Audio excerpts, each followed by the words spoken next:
Hello, everyone. Welcome to the 3G podcast. We are here to review the June 10th edition of Monday Night Raw. But before we get started, I want to remind everyone just to follow us on Instagram at 3G Wrestling Podcast and our Twitter at Podcast 3G. And be sure to subscribe to our YouTube channel, which you are listening to right now. So let's jump right into it. Let's start talking about Monday Night Raw. I'm going to rip it over to Josh so he can start taking us through the card. Seth Rollins opened up the show. He came out. He started talking about what happened at Super Showdown and how he fended off the cash-in from Brock Lesnar. Eventually, Baron Corbin interrupts him, and they start talking about their match in 2 weeks at Stomping Grounds. Right. So, any footage of Super Showdown it just aggravated me last night. But I get it that they had to kind of show what happened for people that didn't watch, which might have been a lot. I thought, the opening segment was okay. It was nice to see Seth Rollins come out rather than Shane McMahon at the start of the show. I'm glad, Corbin's getting another shot at it. It'll be interesting to see if Brock Lesnar plays into the whole match at Stomping Grounds. Yeah, so Baron Corbin said that there's going to be a special guest referee that Corbin himself handpicks. And then Sami Zayn comes out. And then followed by Kevin Owens. So I thought at this point, I was assuming that Sami Zayn was going to be the special guest referee, but apparently later in the show they said otherwise. So I actually don't really know why Sami Zayn had to come out here, I guess. Well, later in the show, it's set up for the main event of the show. I don't think Sami Zayn will be the special guest referee at Stomping Grounds. It'll be interesting. They tease Brock Lesnar a little bit, but I think that would be the best direction. That would be pretty cool. I don't know if it'll happen, but I still think that's to be determined. And I think, I'm going to say this: Sami Zayn is definitely proven himself as one of the top heels right now with the way he presents himself. Yeah, I just think it just came off a little lazy, just having him and Kevin Owens come out and just instantly be paired up to set up the main event. I don't know, it just came off as lazy to me. I don't know about you guys. I mean, just because they're best friends, it made sense to have them come out. You'd think they could have been a little more creative with how they did it. Yeah, they haven't had anything to do with each other since they've both returned. They haven't been involved in any major storylines or anything, so I don't think just because they're friends they have to always be paired up together. That's just my take on it. No, there's two different ways to look at it. One is they are supposedly best friends and they're always going to cross paths somehow. And then your look at it is they maybe do something original, which would have been cool too.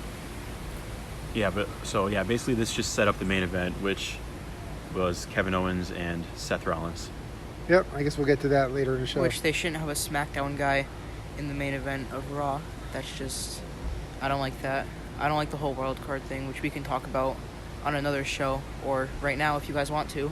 Well, pretty much there really is no brand split anymore because they don't really talk about who's going to what show when.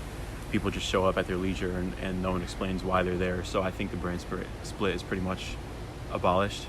We'll see what happens when someone wins a title from the other brand and we have a match coming up at Stomping Grounds with Alexa Bliss wrestling for the SmackDown Women's Championship. Yeah. So she could win it, and if she does, what happens? We'll talk about that too. Next up was Lars Sullivan versus the Lucha House Party in a 3-on-1 handicap elimination match. This was just a bathroom break match, I think, because if you look at his performance at Super Showdown and then on Raw, it's totally different. It's like he was on steroids one night and the other he wasn't. Well, for me, this redeemed his Super Showdown because this is what I expected at Super Showdown, and I think they may have realized that after Super Showdown, and that's why it was the massacre that it was last night. I mean, he just totally annihilated them, and that's how he's been advertised all along, and it should have happened at Super Showdown, but it happened last night. So I think they might have redeemed themselves a little bit there, but so now the Lucha House Parties, if they weren't a complete joke before, I think they should be now chasing the 24/7 title after this. Yeah, that was my thoughts too. I thought that this is what should have happened at Super Showdown, and there was absolutely no need for it to happen twice within the span of a few days. I think Lars Sullivan should be in a better program than with these guys. They all lasted like less than 30 seconds, and it was nice that Sullivan showed his dominance by purposely not pinning Grand Metalik right away. He lifted his head up and kept beating everybody up. So I thought that was a decent way to showcase how dominant he could be. But other than that, besides him winning, I think this was completely pointless and not needed at all. Oh yeah, it was kind of just a filler for the 3-hour show, and I just feel kind of weird about how his performance at Super Showdown compared to Raw is just totally different. I mean, it was an elimination match, but that really doesn't do anything different. Yeah, it's not like the 3 Lucha House Party were gonna stand a chance, and So- if they did, then that would have been a big problem. So do you think they're going to build on the whole freak thing as his trigger word? Because I mean, that could be interesting. That could be an interesting route to take if they want to say like he hates being called a freak, since he's been called the freak his whole life, and when people call him a freak, he kind of flips out. But I don't know. Did they say it last night? Did someone say it to him last night? I don't remember. Michael Cole was saying it, but Well, yeah, obviously can't hear him. Maybe they'll go that way because they've been talking about it. They for a should have little had it while. where like Kalisto or something yelled like freak to him, and like that didn't happen at Super Showdown. So it shows like that causes him to be that dominant. That would be good because then it shows why he's. It would give some sort of explanation to his Yeah, I agree. performance differences. After this, they cut backstage and they showed R-Truth and Carmella being chased by the usual group of guys going after the 24/7 title.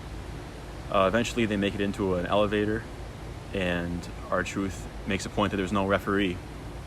So R-Truth, Carmella, and a handful of other guys, EC3, Cedric Alexander, Heath Slater, get in the elevator. Hornswoggle. Yeah, well, Drake Maverick, as he called him, Hornswoggle, which was pretty funny, but they all get into the elevator without a referee. So the angle throughout the show was that all these people are stuck in the elevator, and they keep cutting back to this throughout the show. So this to me is, this 24/7 title, R-Truth to me is the only one keeping it funny and relevant. Yep. These guys chasing it around is ridiculous. I mean, this to me is, how much life does it have on the main show, and when does it become just a YouTube social media type thing? Because I think it's going to get pretty it's already getting boring. Like, to me, it's getting boring fast. And once R-Truth doesn't have it anymore, Well, I think who else has the ability to bring, the comedy? And I wish they would do something with, like, eventually Carmella just somehow does something to him and she wins it. That would be awesome. I think. Yeah. I think they'll eventually do something like where he'll keep winning it back like every week. Like, I think he'll always be involved with the title as long as he's not being used more like for like the United States title or something. I think that they'll always have him be involved in the hunt for it or holding the title. Maybe eventually till he retires if they're not going to use him anymore, or until the title is gone. I could see them doing it until the title's gone, but at that point, it just gets too redundant with the same. And that's the other thing. Like, the fact that it's the same 10 people always after the title makes the title seem, even though it is pretty worthless, it makes it seem a lot more worthless than it actually is. Because if it's the same 10 people that are always backstage, it makes it like they should have people like Baron Corbin or guys like that trying to get it too. Because if they don't do that, then it makes it seem like it's beneath those guys. Like, it makes the title seem like... Yeah, like when they run into people in the locker room and they look at them, or... And they keep running. Yeah. Especially since Cedric Alexander, Eric Young, EC3... They just call it the catering title? And Jinder Mahal, a former WWE champion, is in that bunch. That's ridiculous. Yeah, I mean, all I want to say is they should just change up the group of guys. Every, week to week. yeah. That's all. Even if it's just, 3 guys one week and then, swap out for another 3 the next week. It doesn't always have to be, 10 people, because then you're just never going to get a pinfall, because every roll-up, it just gets broken up by another guy. Yeah, so I think the shelf life of this 24/7 title thing is not much longer, in my opinion. Unless pretty they do sure something with it, change it to something else. The hardcore title, I'm pretty sure that lasted, It lasted multiple years. I think it lasted 4 years. Well, the hardcore title was. I mean, it started out differently. The hardcore title started out as a like defendable title in the ring. And then it turned into like a defend anywhere hardcore title. This is just a 24/7 title. If they brought back the hardcore title and every match that it was defended in was like no disqualification, that would be pretty nice. Yeah, I just think that would feel boring too, because when they do no DQ matches, there's very minimal like violence and hardcore aspects. So I think even that would be boring after a while. I just think they need to change their formula a little bit week to week. That's all. But after this, there was I guess it was supposed to be a sit-down interview, Michael Cole interviewing Lacey Evans and Becky Lynch, but he just did it from the commentary table. I wasn't expecting that, but the first thing I thought of is, why is Lacey Evans getting a title shot again? She hasn't won a match. I can't remember the last time she's won a match. Well, she went right into the title scene, I think. She may have had a match early, but this whole interview thing was kind of weird. Like, it lost its luster that they weren't sitting together. They were sitting like on the split screen Just less and intensity. insulting each other. So to me, it was, they're both there. We knew they were both there. Why couldn't this interview have been like on the stage or in the ring or even in the back together? Why was there a split There should have screen? been like a contract signing, so it was face to face. I just thought That it would have been It just didn't really do anything. better than. Well, my take on it was that, well, this is not going to make any sense based on what they did, but I thought they were going to have it be so like they were trying to keep the champion and the challenger away from each other until the match, but No. then they proved themselves wrong by putting them in a tag team match afterwards. So I don't know what they were thinking with this. This could have been off the show and I wouldn't have cared.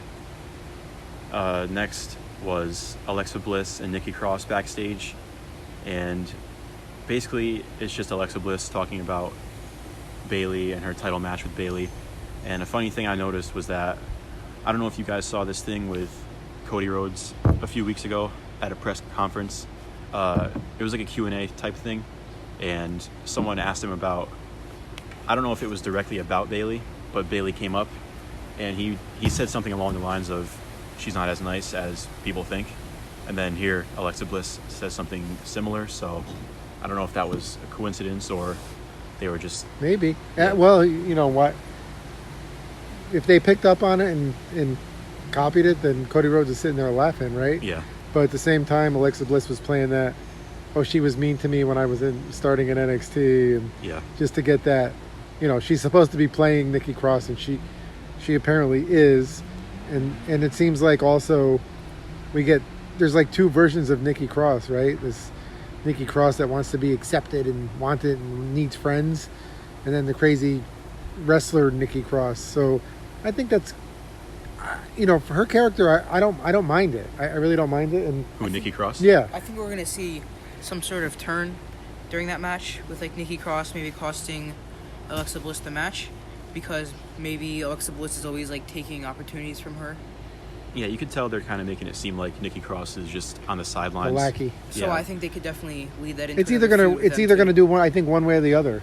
She's either gonna help Alexa Bliss win the title, or she's gonna cost her. It's gonna be one or the other, I think. Because she wants her to be her tag team partner, and they want to go after she even said it last night, to go after the tag team titles. So that'll be interesting. I think the storyline is, it's okay.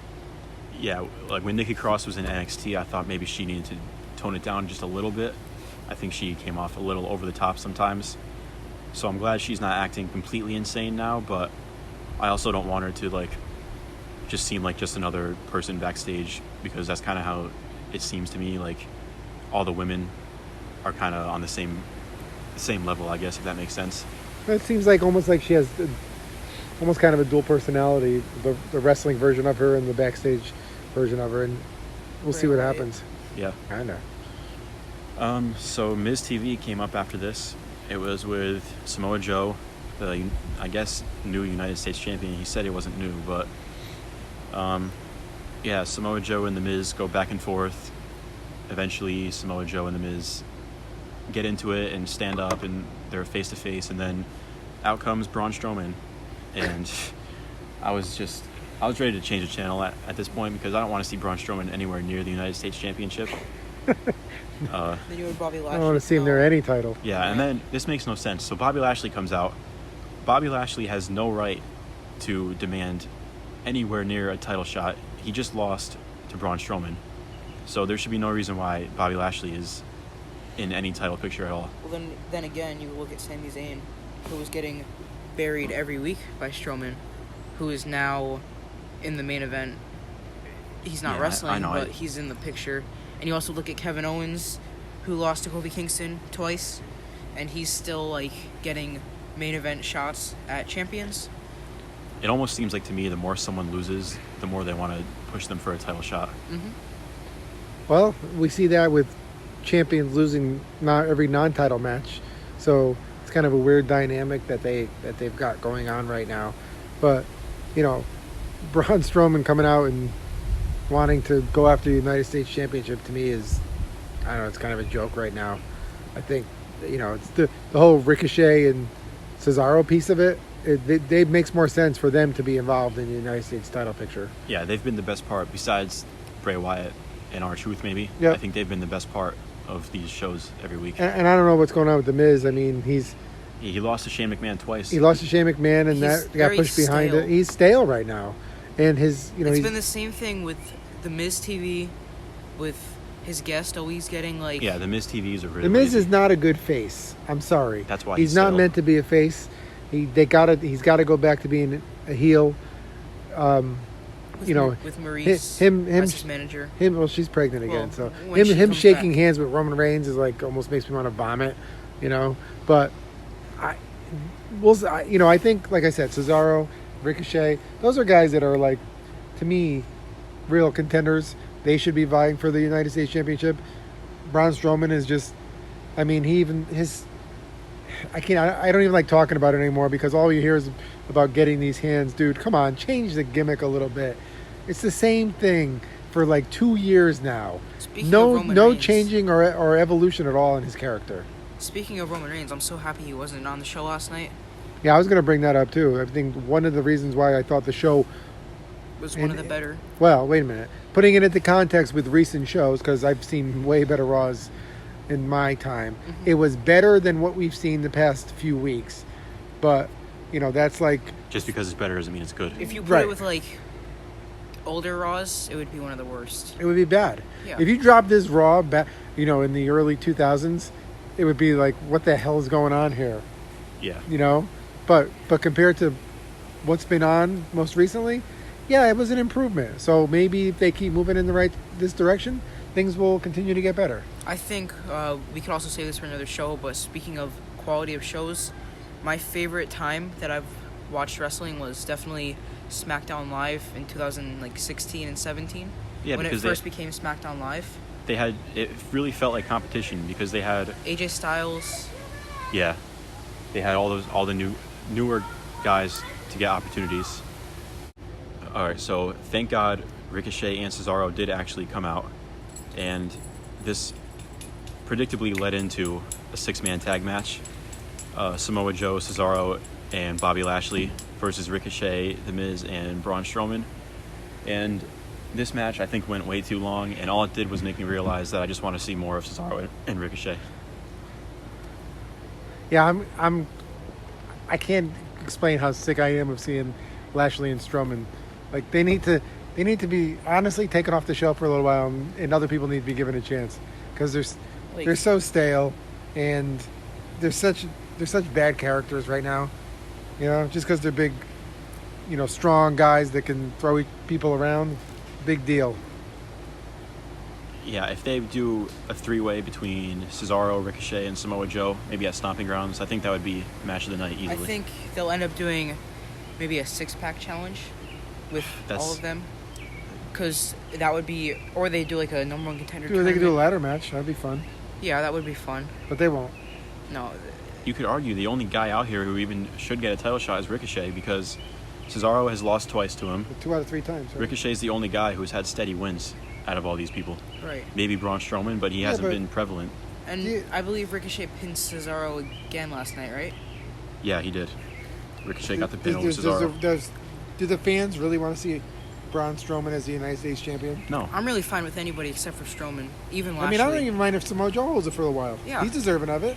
I do think a Strowman and Joe match would be interesting, but just not for the U.S. title, especially with Yeah, but the other guys who are involved. yeah, but Strowman never is one of those. He never loses unless it's the odds are stacked up way against him. He's never going to lose a one-on-one match. I also noticed that at this point, the commentary was really getting to me in this match. Michael Cole was just stating stuff that was so obvious. Like, I forgot who Cesaro was spinning. Do you guys remember? Cesaro was, his Superman. And every 3 seconds he kept going, and he's still going. Yeah, exactly that. Like, I think he was spinning the Miz. It was the Miz. Yeah, they just state stuff that's so obvious that a 5-year-old kid would pick up on. There's not. If I go, I'm not going to do it. But if I went back in time and compared announce crews, this 3-person They sound like robots. crew has no chemistry, and I don't know if it's because what they're getting in their ear is not what they're getting in their ear is telling them what to say, but there's no chemistry. I mean, the little banter between Renee Young and Corey Graves is like boring now. Like, aren't they supposed to be calling the matches, not arguing with each other? Well, commentators always argued with each other, but there was always good chemistry between them, or sometimes look there at was. the NXT announce team.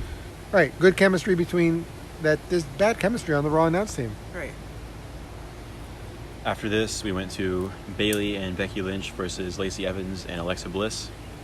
This was another tag team match, and another boring tag team match, to me at least.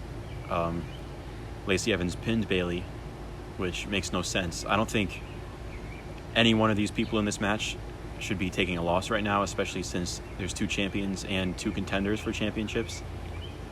I just don't think any of them should be being pinned. And this match probably, they could have done Alexa Bliss and Lacey Evans against, I don't know, Dana Brooke and someone else. They were pushing her for a while. What happened to that? She hasn't been on TV since Money in the Bank. This is true. I'm going to disagree a little bit. I didn't think it was that bad of a match. I also thought that Lacey Evans put on a much better performance than she did in her last match against Charlotte, which was terrible. So I don't know if her and Charlotte just had bad chemistry, but she definitely saw something better in her. Again, she's getting a push that, she came up to the main roster and she got an instant push. Yeah, I agree. It was kind of a maybe they should have been a tag team against 2 other people. And did Bayley and Becky even have to be a tag team together last night? I don't think see that the purpose of it. SmackDown Women's Champion should be on Raw. Well, the wild card says she can be, and I don't agree. I agree with you, but that's the rules, right? Yep. It just came off as lazy. It wasn't you saw it a little different than I did. I don't think it was awful. It wasn't a great match, but it was better. It was better than previous performances, I guess, for people. So I'm putting it in the context with that. Yeah, in the context of what we've been seeing, I don't think it was bad. It just was. I'm not trying to sway you. I'm just telling you my opinion. It just seemed lazy. That's all. Yeah. Getting the two different matches, combining them into a tag team match, and having this. But that's a whole nother, situation where you have people booking the match versus people wrestling in the match. Yeah, and then also I don't know if we already said this, but Bayley getting pinned. Yeah. Champions should not be getting pinned on. Well, Bayley getting pinned by the person that's not wrestling her. Yeah. It's kind of weird. Maybe if it was Alexa Bliss, it would have been different, but yeah, for them to have that was kind of just random. After this, there was a backstage segment between Shane McMahon and Sami Zayn, and all this did was set up the fact that Sami Zayn is going to be the outside special guest referee in the main event. All thought up by Shane McMahon. Yep. I guess this was... Shane McMahon said it was an audition for the Stomping Grounds match between Rollins and Corbin. So we'll talk about that. It was in the main okay. event. Hey, look, overall, to me, Sami Zayn is entertaining. So any segment with Sami Zayn in it, to me, is either going to make me laugh or it's going to keep me interested in watching. I agree. Next was Paul Heyman, and I noticed right away that he was alone. So I guess Brock Lesnar is Brock Oh, Lesnar. was he backstage or was he not? We all knew he wasn't Right, backstage. so he's back to his old ways again. He doesn't have to be there every week just talking about the briefcase and stuff. No, I know, but If Heyman's there talking for him... But if you're the and threat, Lesnar's- if you're the briefcase threat, then you're the briefcase threat. Yeah, but if Heyman's there talking for him, and he's obviously not going to cash in on the Raw Well, they after found a Super way Showdown. to not have him there every week. Right, Yeah, but 'cause if he's not going to be there, and he's just going to... If he was there, he's just going to cut a promo and not wrestle a match, I don't see any reason for him to be there. Well, it was to me creatively. This is not bad because they found a way not to have him there, but to keep a constant threat there by him saying you don't know if he's there or not. And I also was very happy to see that he said, "We're not telling you when we're cashing it in," because that's the way Money in the Bank should be. Right. yeah, he was acting like it's affecting us, but that's how we expected it to be. We're not supposed to know when someone cashes in, so all he Right. did was state the obvious. So they then showed R-Truth in the elevator again, and this was pretty funny. EC3 pulled out a plastic fork and said, if we're in here much longer, we're going to resort to cannibalism. And then they started arguing a little bit, and R-Truth, they were all throwing insults back and forth, and R-Truth thought Drake Maverick was Hornswoggle, and this made me laugh. It was pretty funny. But there was not much to this other than some comedy, and I guess at least EC3 got something to do and show his charisma a little bit. I want to know what's in the red cup. Yeah, I guess maybe he's a part of the Street Profits now. I don't know. And also, Drake Maverick, I don't know if this was during the third segment of the elevator thing or the last one. I don't know how many there were exactly. But he posted a picture of the security camera inside the elevator, like, before he got out.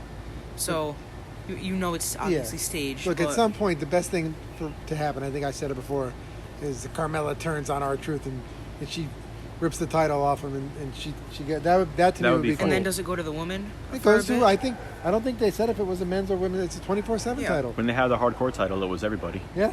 There was I think 4 women. Molly Holly used to Yeah. get really involved in it. It was funny as hell. They Yeah. could easily have women in the competition for the title. They should. All you gotta do is roll somebody up. You don't have to do wrestling moves on them. Next up was the Iconics against 2 local talents. And the only takeaway from this match was that the commentary team was just completely, they had lost it at this point. I don't know, Michael Cole was, yelling like Mauro Ranallo would. They were laughing and arguing back and forth. And, I don't know, there's certain times I notice where they kind of just go off the deep end and get pretty goofy on commentary. So, here my takeaway is a little different from the match, which is you hear a lot of negativity about the Iconics. Number one, when their music hit, they got a pretty decent pop from the crowd, and they're a heel tag team. And to me, they're a good heel tag team because they're doing what a good heel tag team does. Their voices are annoying as hell. They're annoying. They're obnoxious. I kind of like the team. I mean, I think they do a good job as a heel tag team. And if they're going to have a tag team champions division in the women's end, they're doing a good job representing it right now. And they're the longest reigning ever. It's not saying much. Yeah. But I just, I thought it was a decent segment given their role in the team that they are. Don't you think they should be facing actual competition besides? I think They they're sh- gonna. Yep. I think they're gonna keep doing this as their heel team, because until somebody comes out and interrupts them, like a face team, and then they'll maybe win the titles at the next pay-per-view or something. I think that'll happen soon. That Yeah. challenge. But this to me wasn't a bad segment. The next segment was Shane McMahon and Drew McIntyre celebrating Shane's win at Super Showdown. Shane McMahon and Drew were matching their outfits, and the Best in the World trophy was out in the ring. There was champagne bottles. It was a big celebration. Immediately, the crowd started chanting "boring," and I think that Shane McMahon is on TV way too much, and he's taking up time that could go to other people to build up some other stars that they have. So Shane and Drew just go on about their big win over Roman Reigns, and how Roman Reigns is the measuring stick in WWE, which doesn't make any sense either. It should be Kofi Kingston or Seth Rollins. Well, he's the big dog. Yeah. So they celebrate and drink champagne together, and then Shane introduces the Revival. So this is leading into the Tag Team Championship triple threat match. The Revival are trying to celebrate with Shane, and Shane tells them that they can only celebrate if they bring home some gold. And that's exactly what they did. More like silver. Yeah, there's no gold on those titles, but Well, back up in a little bit to the Shane Drew segment. We've seen it like a million times over the past few weeks. It is getting old. I feel bad for Drew McIntyre that he has to do He's this. definitely being wasted right now. Yeah, he is. Totally. And didn't he already have a match with Roman Reigns? yeah, 2. Right. At WrestleMania. And So then is he going to lose to rematch. Roman Reigns again? If he does, that's pathetic, and he should not be happy with that. And then then I was happy to see finally the Raw Tag Team titles be defended on Monday Night Raw after weeks. Yeah. Even the champions just being on the show. Speaking of tag teams, we got another week without the Viking Raiders. Yeah, what's going on there? Is that 5-6 weeks now with no mention of them on TV at all? I don't know why they were called up if this is what's going to happen. And remember, the AOP is back, and they're nowhere to be found unless they move them to SmackDown without telling anyone. Yeah, that's what I mean about maybe if Shane McMahon wasn't on, they could have had another tag team on. But it kind of sucks that Ryder and Hawkins had to lose like this because they haven't been on TV in so long. They didn't really get a title reign. They got their feel-good moment at WrestleMania, and then they were kind of just shoved to the back burner until this happened. It is good that the Revival won. I was rooting for them to win. I think they're a great tag team and one of the best in the world right now, along with the Usos. And I think this will be a good program between the Revival and the Usos for the championships leading forward. And I thought the ending sequence was great too. I mean, I think this was probably the best in-ring match of the night, even though it didn't go that long. yeah, too many super kicks. I mean, super kick city, and then they stole the win, which I think That's perfect for their the characters. the comment from Michael Cole was they stole the win, and Graves was no, they basically did what a good tag team should do and took advantage of a situation, which I agree with. The strategy. Yep. So you knew Raw tag team champions, and I think well deserved. Yeah, For I agree. the second time, right? The Yep, Revival. 2-time.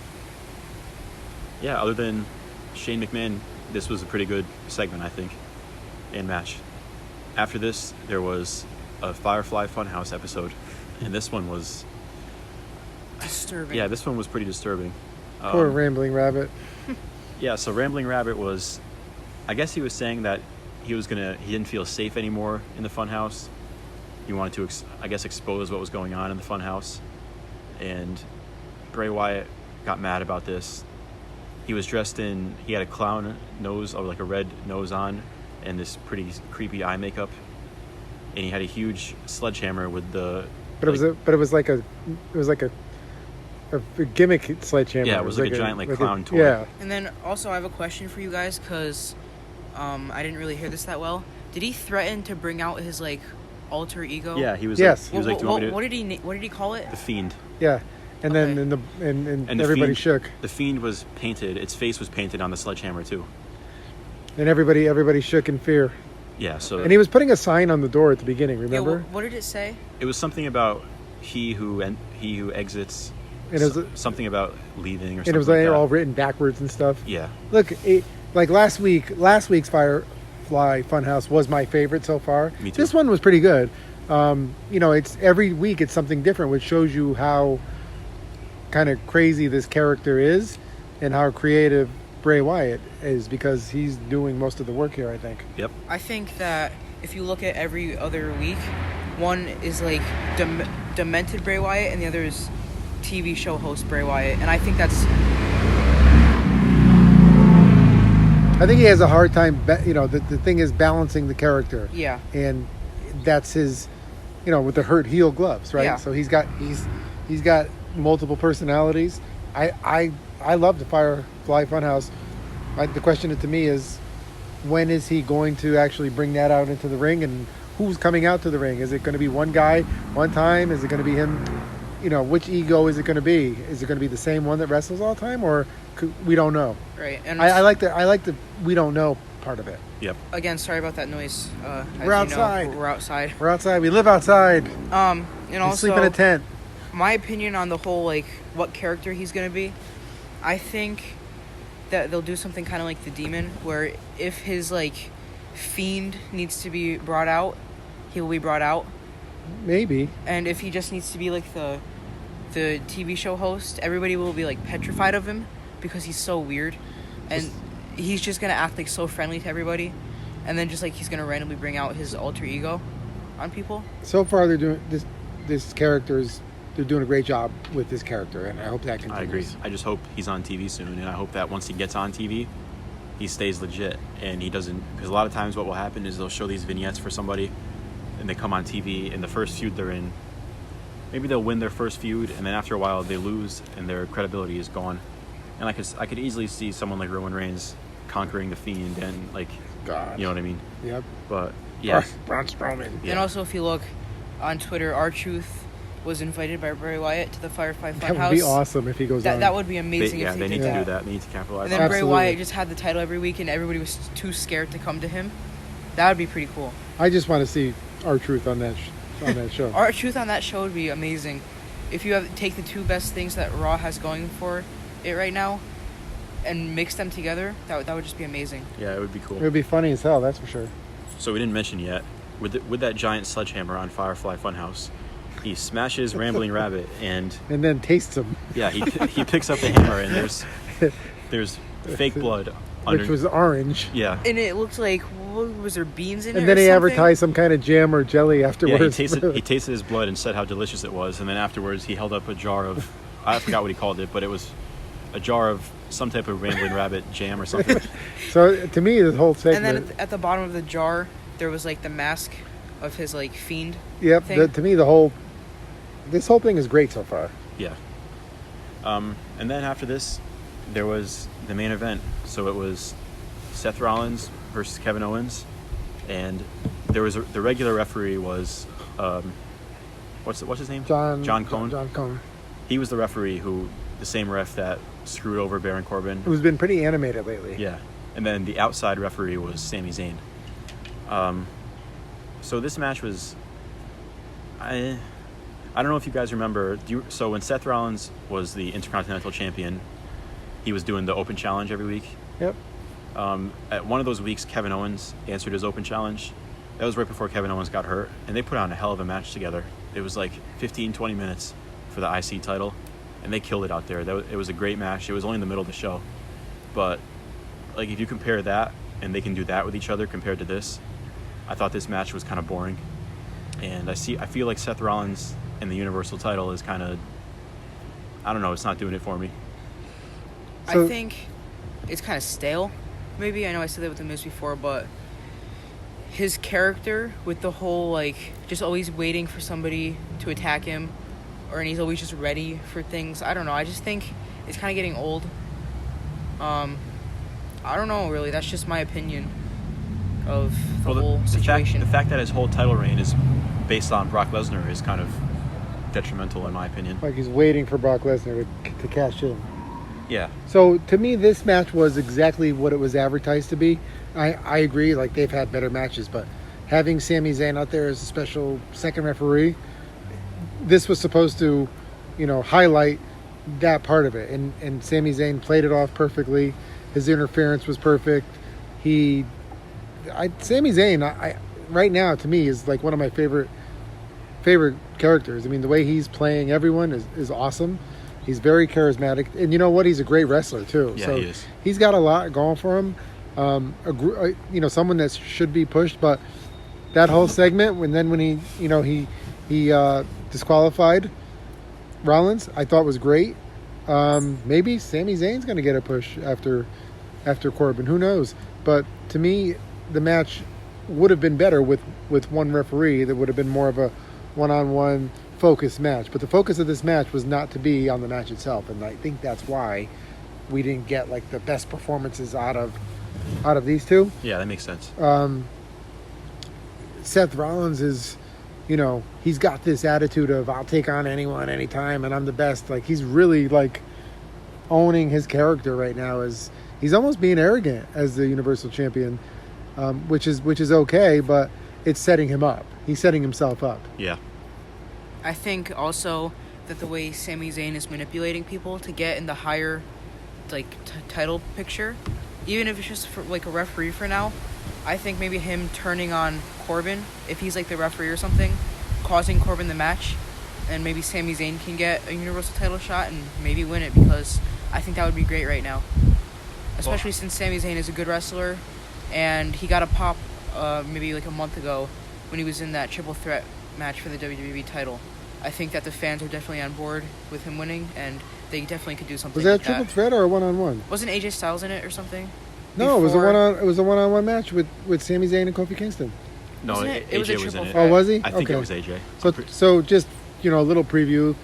6-man tag tonight on SmackDown with the New Day against Sami Zayn, Dolph Ziggler, and Kevin Owens. So more. Man, they really love Kevin Owens and Sami Zayn. Yeah. So we'll see how that goes. And I guess Big E's back from injury again. Yeah. To wrap it up, eventually after the DQ happened in the main event, Baron Corbin came out and tried to attack Seth Rollins. And once again, Seth Rollins uses the steel chair to get the best of everybody. And he stands tall with the steel chair.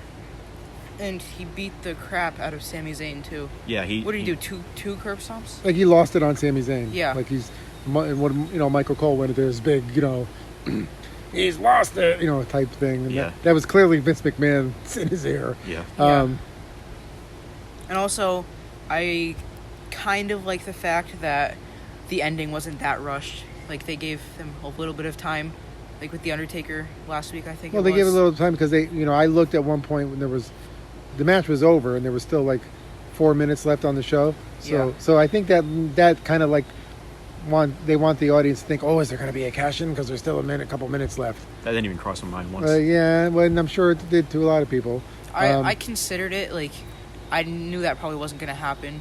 Because we knew Brock Lesnar at that point wasn't there. I think if they did something they have somebody, like, I don't know, just say from NXT or somebody that's not being used, just come in, and this is, like, going to sound weird, and win the Universal title and change up, like, the whole picture for Raw, that would be very cool to change up the feuds. You got somebody in mind? No, nobody in mind, just anybody right now. Like, if you look at how quick Jinder Mahal got pushed, they could do something with like that, and I think it would just shake up the whole like Universal title picture. It is the same few guys that have been in the picture for. I think they could definitely shake things up with somebody else. I don't have anybody in mind, but anybody really. What about someone like Robert Roode? They tried to push him. Well, he's in the back chasing the 24/7 title, and he's got a goatee now instead of the mustache. So did they scrap their push on him? Another thing I forgot that they scrapped is the third hour, the lighting. Yeah, I was going to bring that up. Yeah, I noticed that last night again. That's 2 weeks in a row now. Yeah, that's gone. So I guess they were going to make the third hour of Raw more dark and edgy is what they were going to say. They even changed the Raw logo. Yeah, I like that look of it where it was the crowd was blacked out and everything was dark and there was just the logo. But that's gone. So I very guess, NXT-ish. Yep. I wonder if that's why they stopped it. That that's could be part of it. I'm sure it is. But again, it seems like there's confusion, right, in the creative end of it because you do something for what, 2 weeks? Did they do it for 2 weeks? Yeah. And scrap it? I think it was 2. Like, what made them scrap it? I liked it. Yeah, I did too. But the style of programming was also supposed to change during that third hour. So it seemed like it was a Mick little Foley bit. came out and talked about it. The third hour is going to be different. Remember when they had the electric chair thing with Sami Zayn? Yeah, what happened to that? It seemed like they were trying for it, and then they just dropped it. And it seems like that's what they do with a lot of stuff. They just drop it. To me, they may have been onto something there, and I think they've blown it. Yeah, they didn't give it a big enough chance. But that's Monday Night Raw. I thought it was. I would say I agree that it was better than what we've been getting, but still, I wouldn't say it was a good Raw. It was more entertaining than it has been the past month, maybe. Yeah, probably. But still, if any other wrestling organization that had some talent on it were to work up against them, they'd give them a run for their money right now. Yeah, definitely. Just wait for October. Yep. So if that's all, let's get ready for SmackDown Live tonight. We'll have a review out probably late tomorrow. sometime tomorrow. Sometime tomorrow. Yeah, make sure you guys follow our social medias. I will link both of them Yep, and that's in the description. and I'll just on Instagram. It's at 3G Wrestling Podcast, and Twitter at Podcast 3G. And please make sure you subscribe And to also our YouTube channel. Drop a like and hey, And suggestions and questions, questions, comments, suggestions. if you guys didn't like the video, drop a dislike and tell us what you didn't like about it. Tell us why we suck, because we want to make it better and we want your more honest listeners. feedback. Yeah. All right, guys. Thank See you you, tomorrow. and we will enjoy SmackDown tonight, I hope, and we'll talk to you again tomorrow.